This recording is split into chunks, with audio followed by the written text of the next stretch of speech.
Never done this before. It's going to be so good. We've never done this before. It's going to be so good.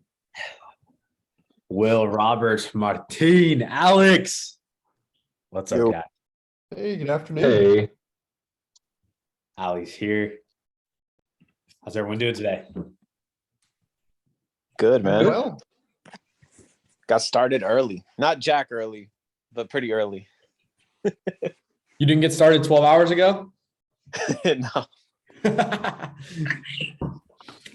work in progress. Got to up those numbers though. Here we go. We got Luke coming in. This is his first call, I believe. Luke. Let's go, man. You're doing something today that we've never done before in history of mankind. We've never done this before.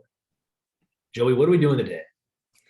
Today, first things first, I know you guys have been waiting for this. We got to start with the announcement of the winner of the Wim Hof Challenge. That's first things first on the agenda today.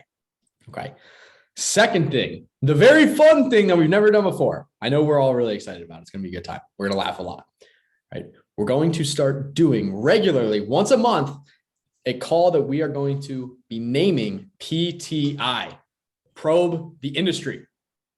So what we are going to be doing before you guys get here is we're going to be diving in to some of the latest headlines and buzz topics in the fitness industry, and we're going to bring them to your attention. We're going to choose 3, and we're going to tell you guys whether or not they're truth or they're trash. Okay, so we're going to have a ton of fun with this. It's going to be a really good time because I know, we all know how much garbage is out there, but there's also a lot of truth. So as your guys' guide in this fitness journey, is up to us to show you the way. Okay. So it's going to be really fun. I'm super excited for it. Like I was saying, first things first, we're going to announce the winner of the Wim Hof Challenge. Right. So Jack, Gabe, you have anything to say before I put these names in this hat and draw the winner? All I'm going to say is that the winner of this challenge was probably the most even-keeled, unfazable person over the last week because their consistency with Wim Hof. Yes. Awesome. Jack, you got anything before I make the big reveal here? No, let's do it. Nothing? Anybody got anything? I'm just drawing out the suspense for you guys. Anybody got anything? No? All right. You guys sure? You ready for me to pull it? Did anybody do Wim Hof before bed? No. I highly, highly recommend Wim Hof as a pre-bed ritual. This has been my most effective, most consistent tactic for falling asleep when I am up all night, caught in my ideas, is if I can't sleep, and I've tried everything else, I'll do a round of Wim Hof, and then I'll do another, and I'll fall asleep midway through the Wim Hof every single time. Yeah, I've done it once or twice, and it's the same exact experience for me. I've tried box breathing as well, which is a whole nother technique that we could go over another time. That's been very effective as well for me. All right. So without further ado, actually, no, I have one more thing. No, I'm just messing with you guys. All right, here we go. I'm not going to look. Vinny, what's up? How's it going, guys? Logan Hostetler. You, sir, are the winner. Is he here? I don't think he's here. That's all right. Here we go. That way you guys can see it. All wrinkled up. My nice chicken scratch. Logan is the winner. All right. So Logan, we'll be getting that 3-on-1 coaching call. It's going to be super fun. I know we did one with Tony last month. It was amazing. It was such a good time. Such a good time. I know you guys will agree with that too. Very impactful. So super excited. Logan crushed it. Awesome job, Logan. Logan crushed it. I know he's not here. If he watches the recording, great, but we'll make sure we message him and let him know. If you guys get a chance, drop a congratulations in the inner circle for Mr. Logan. Super, super excited for him. All right. Let's get into it. So the first headline that I am going to read, I'm going to let Jack and Gabe say their piece. I can say the finisher. All right. I have all of these articles pulled up in front of me. So I might chime in with some little snippets throughout their comments of any ludicrous statements that these companies make. The first headline, you guys are going to scoff at this.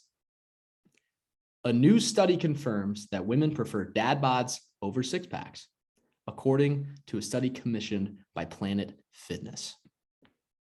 Jack, Gabe, you're going to have a field day with this. I know you are. So I'll let you unleash before I read any more of this article. So this study, which we all know studies can be manipulated. If you don't know this by now, you should know this, because studies are literally, companies will pay for them, go to a scientist, researcher, whatever, say, hey, I want this result. Go do this study to give me this result, whatever needs to be done. That's the first thing. And now, if you think of this just logically, all right, two men walked into a bar, let's say. One is absolutely jacked. One is very overweight. It's not rocket science who's going to attract more attention, the opposite sex. Even of the same sex, men are going to see that and be like, geez, this guy's jacked. Oh. All right. This is too far out of left field. Like, I don't even know what to say about this. Like, everyone knows it objectively. There's not much to say. I think something that I've heard as well. I was listening to, if you guys don't know, More Plates, More Dates. He's a massive person in the fitness space. He was talking to Dan Bilzerian, and really what it came down to was the idea of you don't even have to be like jacked, right? Like you don't have to be some super bodybuilder archetype. After a certain point, it's more like dudes that are in fitness are going to notice you more than women will. But it's certainly objective fact that somebody that is fit versus somebody that has like a dad bod or is out of shape, it's objective fact that the one that is in better shape is going to attract more attention, positively, more influence, etc. I even ran a poll on this on my Twitter account, and it got, who do you just respect more off surface value? A fit guy or a guy with a dad bod? And it was 96% fit, right? Just on my little poll on my Twitter feed, right? It's just objective fact, in my opinion. Yeah. Actually, I do know how this study is possible. Obviously, considering the fact that Planet Fitness and any organization that conducts any study, if you are in any sort of scientific industry or you studied science in school, I know when I was studying biology, when we were conducting studies and experiments, we weren't necessarily looking for any information. We would set up the experiment to find one specific piece of information. You start with the hypothesis. I think women like dad bods more. And then we set the study up to try to produce that result. So the largest likelihood is that the study is going to produce the result that supports the hypothesis of whoever the organization is. That's why studies have so much bias. That all being said, regardless of all that manipulation, I do think that anybody in here who's been in a relationship or who's married would probably have a similar experience where if you've gained a little bit of weight to a point where it's not like concerning for your health or extreme, women don't usually say much, right? Like even if you ask the woman like, hey, hon, do you think I'm fat and you're not like morbidly obese? She might say like, oh no, you're good, right? You're good. And this may be how she genuinely feels in the moment.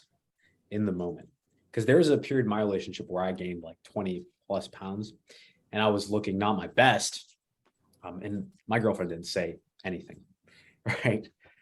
But what I do know is that the initial physical attraction, of course, being a factor, is still much less of an intense factor in terms of female attraction to men than it is for male attraction to female, right? Like men, the physical, the visual is a massive factor. We see a beautiful woman, dang, that woman's beautiful. The woman who you approach, the woman who you ask to be your girlfriend, she has to be beautiful. You have to be infatuated with her. It is like 95% of the game that she is physically attractive. Well, with women, sometimes you see a beautiful woman with an unattractive man. You wonder, how is that? How does that work? But what I do know is even if the physical attraction is not as large of a factor for women initially, it is a massive factor subconsciously over time. Because I tweet this out all the time. My fiance, she's never caught me around walking around the apartment, grabbed my muscles and like licked my biceps or like felt up my chest and abs. It's not what she does. It's totally different than men. Men, you're smacking her butt, you're flirting with her all day, right? Fiance was never doing that. But one time I did ask her what attracts her most to me. And she said, your drive, your ambition, your consistency. Your drive, your ambition, your consistency. And the physique, the physical attraction, the muscles are nothing but a subconscious signal of that drive, of that ambition, of that consistency. So I think even if the women did say that they prefer a dad bod on the visual test alone, I don't think that they prefer it long term. I don't think any woman with sense would rather reach over and feel a man with a soft man boob across the bed versus a man with a hard chest across the bed. I don't think that any woman would rather have a husband who hits snooze and eats a milkshake for breakfast and can't even keep up with her and the kids over a man who wakes up as soon as his alarm rings, who's disciplined, who beats the kids when they're playing two-hand touch football or basketball or tag. So I think even if these women did say yes initially, I don't think the answer remains the same long-term when they're actually in a relationship. That's my take. I think it's weird because this study was done by a gym. But let's have an excuse for being overweight. Yeah, Allie, that's a good point. What's up, Alex? I said a gym that serves pizza.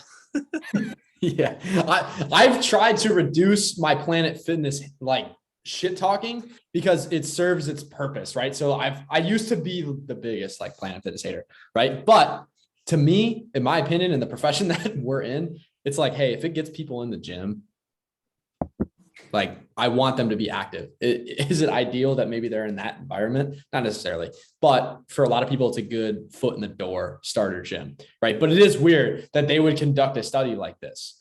And then those are the results they find. I don't know. It's weird. It's weird to me because to me, it sounds like negative programming for their marketing, really, truly. Right. So it's interesting. Well, it actually brings up a good point because just because they're in the fitness industry, just because they're in the fitness space, doesn't mean they're selling the objective outcome of getting people fit. Right.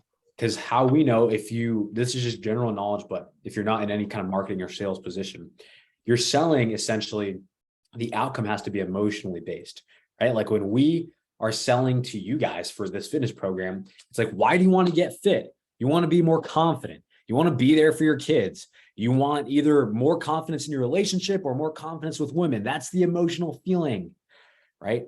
Now with Planet Fitness, the feeling is that it's a judgment-free zone, that it's okay, right?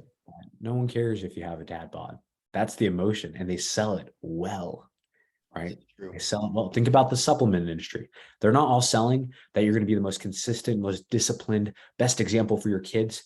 They might be selling that this is easy, that you don't need to sleep. You can just take the pre-workout, that you don't need to control your diet. You can just take the fat burner. So that's the emotion that they're playing with. That's the person they're marketing towards, and they're doing a damn good job. What's up, Allie? Oh, maybe she unmuted. A huge She had moral story here is you have to be a critical thinker because everything and anything is on the internet nowadays. You can't just read a headline. Oh, this is fact. No. If you still think this way, you are very, very far behind. That's what this tells me.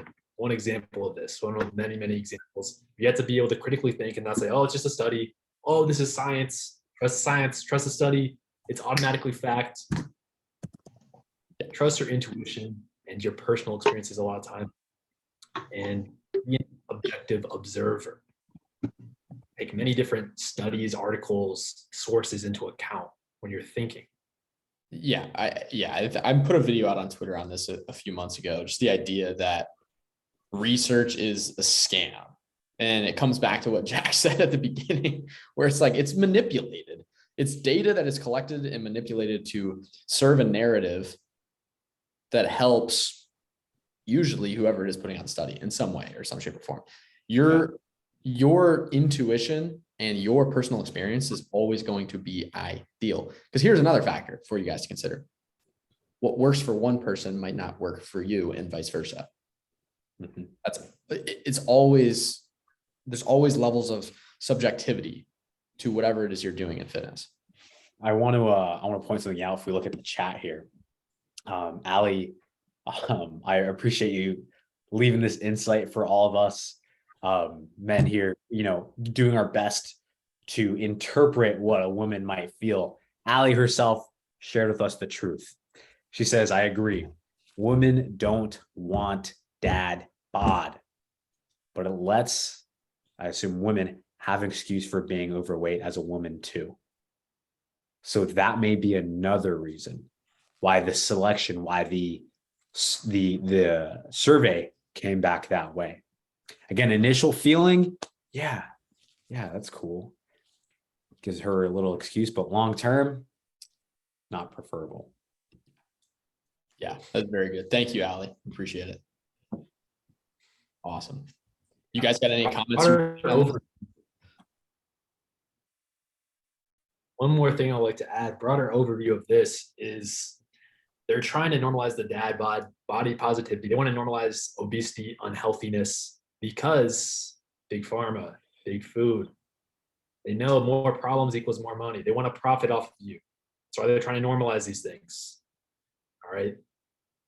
If you've been awake, if you're able to critically think, you can see this very clearly. They do not want fit, strong, critical thinking men and women in 2022. They want a bunch of pawns. They're just going to follow whatever they say. We're seeing this take place. 100%. 100%. Awesome. You guys have any thoughts or experiences where you've seen something like the dad bod attempt to be normalized, whether that's in an industry and media or in your own life?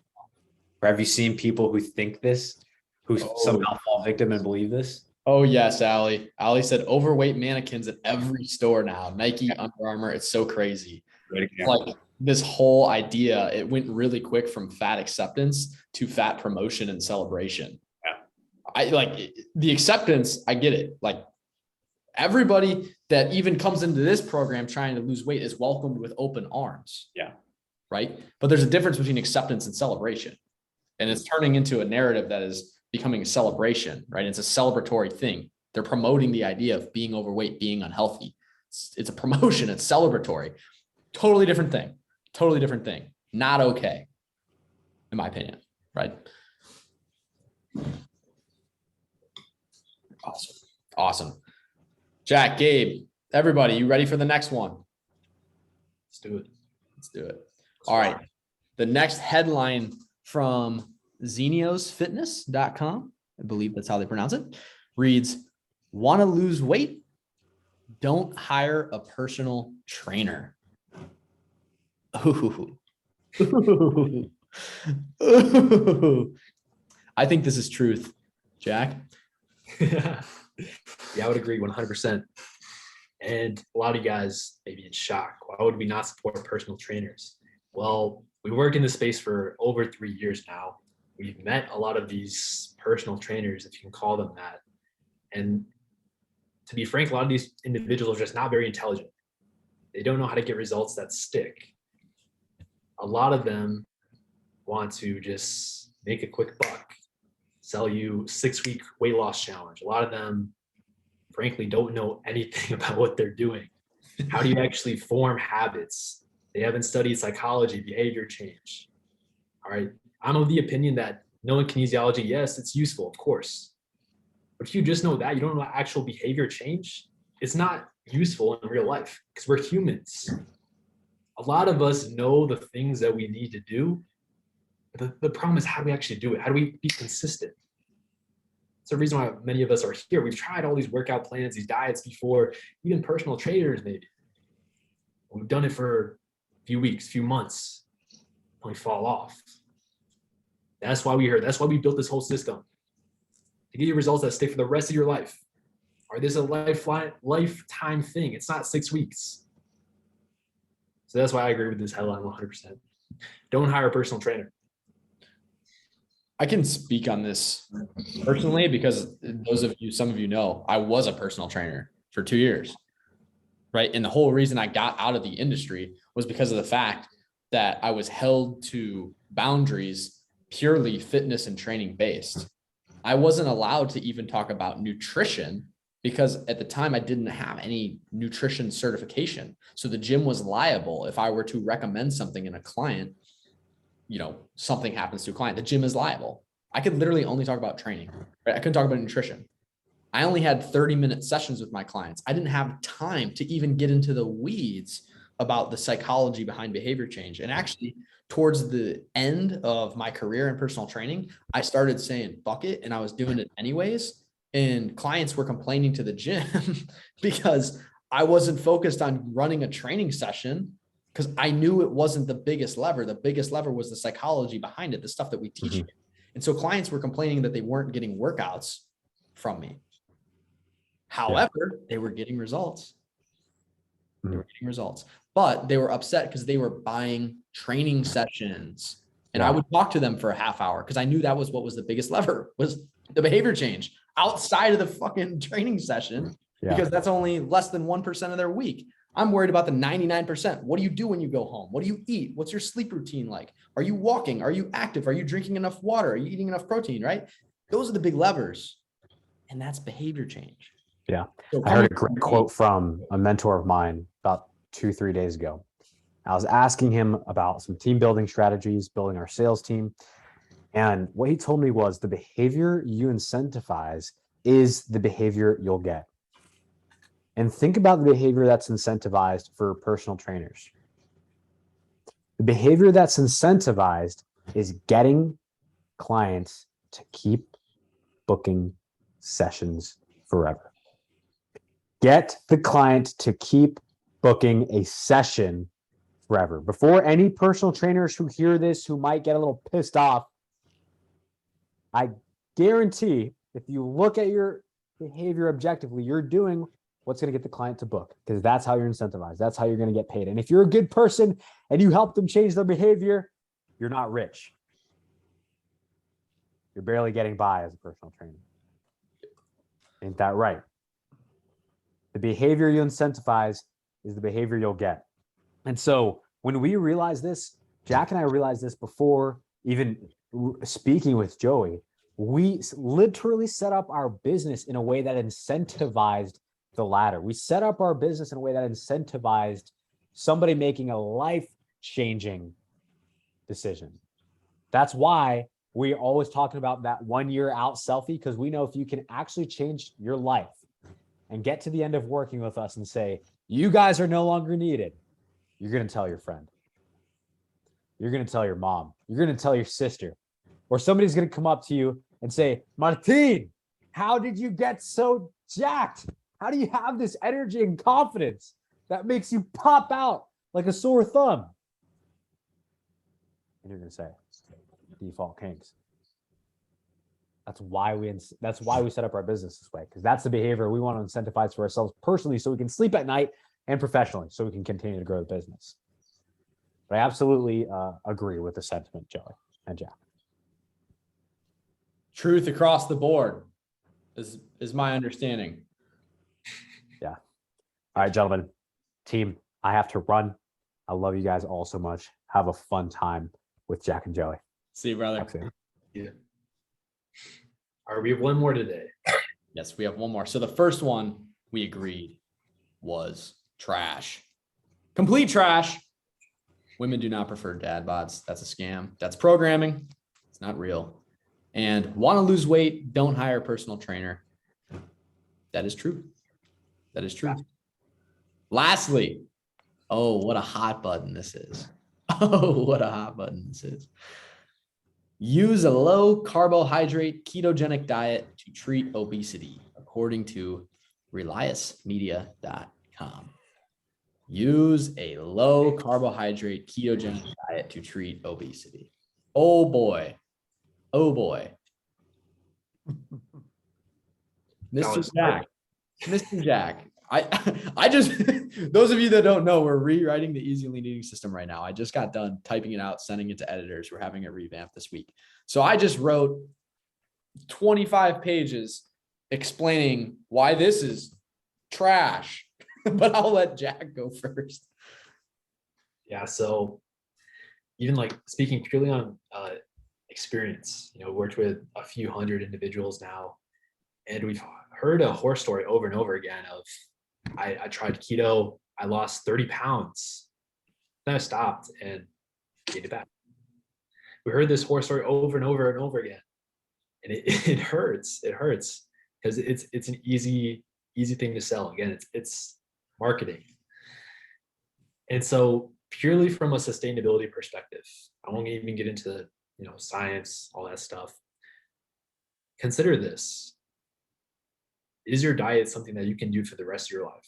Will you enjoy it? Can you sustain it for the rest of your life? If cutting out carbs is something that you absolutely love to do, you love it, you hate carbs with a passion, all right, you can rock with it. But if you do enjoy carbs, it doesn't make sense for most people. You enjoy carbs, it doesn't make sense because you can't sustain it for the rest of your life. So it's usually not a good idea. What's your take, Joey? Well, my take is the fact that one, you actually have to get to a point where you're in ketosis for keto to be working, which is pretty difficult, pretty precise. Two, it's not high volume food. And it's very calorically dense. It's a fat dominant diet. So the room for error, the odds that it actually hurts you and you're overeating calorically, it's way too risky, in my opinion, right? The odds of you actually successfully completing keto and sustaining it long-term are very slim, because again, it's a fat dense diet. In most fat dense foods, whether it be oils, butter, cheese, etc., they're not high volume. They're not very filling. So you're going to be starving. Right. So my dad is, again, somebody that had this horror story. Some of you might have heard the story. He did keto. He lost 30 pounds, but after 3 months, he gained back 40. Just like everybody else did, because eventually you hit the wall, right? Where you're miserable, you're hungry, you're not eating enough, you're not having enough volume, your stomach doesn't feel full, right? Like you hit a wall sustainability wise. And again, like I mentioned earlier, it's a fat dense diet. Fats have more than 2.5 or more than 2 times the amount of calories that proteins and carbs do. The odds that you blow by your caloric cap or your caloric range, it's so likely that you go over it with keto. So likely, right? So that's my issue with this. The sustainability and the odds that you go over your calories and you continue just eating in a caloric excess, which at the end of the day, if you're not losing weight, it's because you're eating too much, right? And your caloric burnage, there's not enough discrepancy between calories burned and calories consumed. You're not in big enough of a deficit. That's at the end of the day, that's the problem, right? So there's too much room for error and it's not sustainable. That's my problem with it. Yeah. Go ahead, Will. Yeah. So I tried something like keto or paleo, and I lost about 100 pounds on it, probably 6-7 years ago. Kept it off for a few years, and then going back to your last article, hired a fitness trainer about 2 years ago. And I agree, don't ever hire a trainer again. But I was working out, and so I had to start eating more, but I lost control of my diet and then gained a lot of the weight back. Yeah.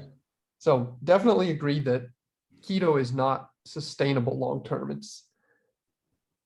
It's just too hard to get to it and too easy to knock yourself out of it. Yeah, exactly. And that's like, I mean, thank you for sharing, Will. And it's that idea of if you're not in ketosis, keto is just a very fat and caloric dense diet. Mhm. Like it's so difficult to get actually into ketosis and stay in ketosis long term. And you need to be, if you really want to do it right, you should have a glucose monitor so you can measure those levels and actually know you're in ketosis.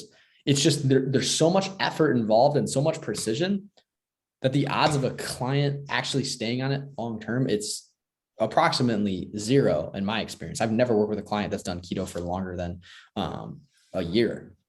Right? I've never seen it go longer than a year, ever. Right. And some people are like, well, a year, that's a long time. Guess what? The average life expectancy is what, 70 something? That's a blip. It's a blip, right? We're talking long game. The only time I've seen keto used effectively is with boxers and wrestlers and fighters in my sport cutting weight. And they do it for 2 to 3 weeks at a time. And then they're off it immediately because they don't have enough carbs to actually recover from their training. They do it to cut weight and they get off it. So it's a short, quick, lose weight quick, boom, no carbs, cool. My water weight's going to drop, tank, I can cut for my fight, get in, weigh in, get out of my fight, off keto because I need to actually recover. I need carbs because I'm training. I have to recover. Right? So that's the only setting I've ever actually seen it used effectively, but it was only effective because it was only being used for 2 or 3 weeks at a time. And I found I couldn't do effective weight workouts when I was on keto. Like I'd go lift heavy, and then my first thought is I have to have a pizza. Yeah. It's like, it's not that I don't want a pizza. It's I have to have one right now. Yeah. You So- need the carbohydrates. Your body's like, oh my God, replenish my cells, please. Yep. Right. And it's funny because I can't remember if you were on this call or not, Will. We were talking about pre-workout. I know somebody mentioned it in the chat last week. The best pre-workout you can have is some sort of carbohydrate. That is your body's preferred source of energy. I told the example on the King Influence program, the phase 2 call. Alex, I know, was there. I gave him the example when I was prepping for a 500-pound deadlift the day before my deadlift event. I was literally driving to Indianapolis. It was a 4.5-hour drive. And every 20 minutes, I was taking pools of honey because I had a tub of honey in the seat next to me. Because I knew if I was going to pull 500 pounds off the floor, I needed to have a ton of carbs. And that night, guess what I ate, Will? I had a pizza that night before the deadlift. Yep. Right? Because my body literally needed the carbs to actually have the strength and the energy to execute a heavy movement like that effectively. Yes. And psychologically, keto, it's very, very tough for a lot of people. You know, the moment that you eliminate something, you say, I will never, ever touch this again, you usually start thinking about it more. Isn't that right? Say, don't think of a purple elephant. Also, everyone's thinking of a purple elephant. Don't do it. Don't do it. Don't touch it. Don't think about it. You start thinking of it more and more. So it becomes harder psychologically. You're thinking of that pizza. You want it. Like, I can't eat the pizza. Can't eat it. But I keep on thinking about it. And so that's another reason why we don't like to really preach that. We like to be very sustainability focused. You're going through the lean body masterclass. You know this. We focus on those big levers, protein, calories, and allow a lot of flexibility. Allow you to think for yourself, okay, what are my preferences? What do I actually enjoy to eat? Okay, maybe I do enjoy pizza. So how do I fit this in to a healthy plan where I can still see results? I do enjoy to have a drink on Friday night with my wife. How do I fit this in so I can be sustainable with it? All right, that's what we are trying to show you guys, teach you guys. How can you do this for the rest of your life and enjoy it? Because we don't want you to be miserable robots. That's no fun. And one of the big principles, I just filmed a video for you guys that I'm adding to the Lean Body Masterclass. I have to finish editing it up, but it's the idea of addressing your relationship with food. And one of the topics that I cover in there is the idea that food is more than just fuel. Right? So that is why we preach sustainability, right? That is why Jack is saying, go on the ice cream date with your girlfriend or your fiance or your wife, right? Go have the pizza with your buddies or watch the game and have a beer, right? You can do that if you fit it into your plan, right? If it aligns with your calories, if it aligns with your protein, if you can make it align, go and have the fun foods. And the reason we do that, because again, food is more than just fuel. It is experience. It is a part of culture. It is a part of the human experience, right? So it's just a matter of working it in, right? So it doesn't mean you can't have these things. You just have to be calculated, do a little bit of math and make sure it aligns with your calorie and protein goals, right? Or very close to it. Okay. So food is an experience, and we will never, ever be the ones that tell you guys, hey, cut out this thing, or hey, stop eating this thing. Hey, stop drinking this thing. You won't hear that from us. The only thing you might hear is, let's just reduce the intake a little bit of it, right? You might hear that, right? So we can align it with our calories, but you'll never hear us say, you can't have pizza, you can't have beer, you can't have cheeseburgers, you can't eat ice cream. You'll never hear that come out of our mouths, because it's the furthest thing from the truth. And if we're playing the long game here, right? What are the odds that for the next 45 years, you don't have pizza, ice cream, beer? I don't think so. Right. So play the long game. Food is more than just fuel, right? Just, you have to work it in strategically. So Joey, if you can convince the masses of the world that that statement is true, you will be a very rich man. That's what we're doing here, right? This is what we're doing here. Yep. Starts with you guys. How many? Yeah, you guys are in the army. All right. You guys Here's are in the army. our mission right now. All right. So our mission is each and every one of you have this amazing body transformation. You love what you see in the mirror. You're a confident man. All of a sudden, people around you start to notice, something different about Will. He looks amazing. He's so confident. I need to ask him what he's doing. What's been going on? And then you go on, share a little bit of truth, share your experience, whatever you've been doing. And one by one, we'll start to change the world. All right. One by one, we are building an army here. Each and every one of you is a part of our mission. That's why we're so highly motivated to get you real results that stick. So you can be the leader in your life, to your friends, to your family. That's the real impact. That's how we're going to take over. That is our master plan. Guys, I want to share something with you too that happened a few weeks ago when Gabe and I were in Colorado for Zach Hummel's Do Hard Things conference. And it was, I know Jack and Gabe had an experience similar to this, but for me, it was the first time I ever had an experience where somebody that I've never, ever seen before that just follows me on Twitter came up to me and said, hey, dude, the concepts that you tweet about, the stuff that you guys post has truly changed my life. This is the first time in my life that ever happened. I was sitting there talking to Michael Donatelli and Gabe, and a guy named Will. He came up to us and he said that. He like looked at all of us. He was like, you guys have changed my life. He knew all of us. We didn't know him. He was like, Mike, Joey, Gabe, you guys, like, you're changing my life. The concepts that you're talking about. We never seen this guy. He was just a random guy that follows us on Twitter. Right. So the impact is real. And the only way to share the impact is for you guys to literally talk about it. When you're experiencing wins, when you're seeing transformations in your own life, share the information with the people around you. That is how the impact spreads, right? Because if that one guy that's never even gone through the program, never even talked to me one-on-one other than in that moment, just a guy that follows me on Twitter, is that impacted, right? And he can generate that much change and share that information with people. Think about what you guys can do. You're on the inside. You're on the inside. Right? So you guys can create impact by sharing your experience, sharing the knowledge, sharing the things that you're going through here. So I highly, highly encourage you guys to do that, because literally just by sharing the stuff that we cover in these calls and in this program, you guys are helping us make change, make that impact, the exact thing that you're talking about here, Will.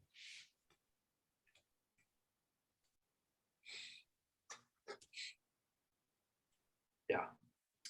I think you guys are soldiers out there in the trenches every day, putting in work. That we get 1% better every single day. So you can be the leader, the default king in your life. That's what this is about. So the people around you notice. That's what we want. Y'all are killing it. Do we have anything else planned for today? Or shall we close it off? That is all I have planned, sir. All right. Team, it's 2:40 p.m. here. Y'all might be in different time zones, but we still have plenty of day left. We got plenty of time to dominate, to get better, to impact the people around us. So let's do this thing. Let's have an amazing day. Let's start this week off with dominance, because that is what we do. All right. Talk to you, King, soon. Have an amazing rest of your day. Love you guys. Thanks, guys. Yo. Let's get it. Thanks, Later, guys. guys.